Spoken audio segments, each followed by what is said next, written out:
এই সময় পৰিৱৰ্তনৰ যাত্ৰাৰ যোগেদি আমি সকলোৱে মিলিজুলি এখন নতুন বৰ অসমৰ কল্পনা আমি কৰিছোঁ, যি অসমৰ ভিতৰত আমি মানৱতাবাদ সৃষ্টি কৰিবলৈ বিচাৰোঁ, মানৱতাবাদ ব্যাপক ৰূপত আমি ৰাইজৰ মাজত লৈ যাবলৈ বিচাৰোঁ।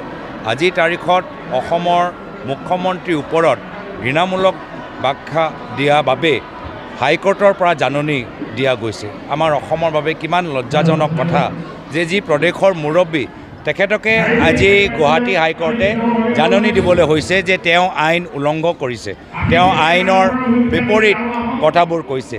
তো সেইকাৰণে যেতিয়া প্ৰদেশৰ মুৰব্বীজনেই যদি সমাজৰ মাজত ঘৃণা সৃষ্টি কৰিবলৈ বিচাৰে, তেতিয়াহ'লে আমাৰ দায়িত্ব যে আমি অসমৰ ভিতৰত মানৱতাবাদ সৃষ্টি কৰি আমাৰ ৰাহুল গান্ধী ডাঙৰীয়া কোৱাৰ দৰে যে নফৰত কি বাজাৰ মে মহব্বত কি দোকান খুলনি হে, সেই একে মৰম এনাজৰী সম্প্ৰীতিৰ অসমৰ কল্পনা কৰি আমি সময় পৰিৱৰ্তনৰ যাত্ৰা আৰম্ভ কৰিছোঁ আৰু সেই উপলক্ষে আজি এই অনুষ্ঠানটিত আমি আয়োজন কৰিছোঁ।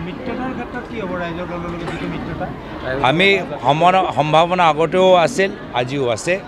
আমি আশা কৰোঁ যে যিদৰে প্ৰস্তাৱ ইয়াৰ পূৰ্বে আমাৰ দলৰ নেতৃত্বৰ ফালৰ পৰা দিয়া গৈছে, নিশ্চয় তেওঁলোকে প্ৰস্তাৱটো মানি ল'ব। সেইখিনি কথা মই মিডিয়াৰ সন্মুখত কোৱা কথা নহয় ন, সেইখিনিও কথা মিডিয়াৰ সন্মুখত কথা কোৱা নহয়।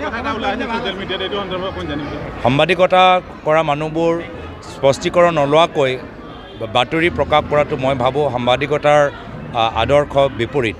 স্পষ্টীকৰণ নোলোৱাকৈ এনেকুৱা বাতৰি প্ৰকাশ কৰা ক'ৰবাত নে ক'ৰবাত সেই চেনেলৰ যিসকলে প্ৰকাশ কৰিছে তেওঁলোকৰ ওপৰত ৰাইজৰ মাজত সন্দেহ সৃষ্টি কৰে। ধন্যবাদ।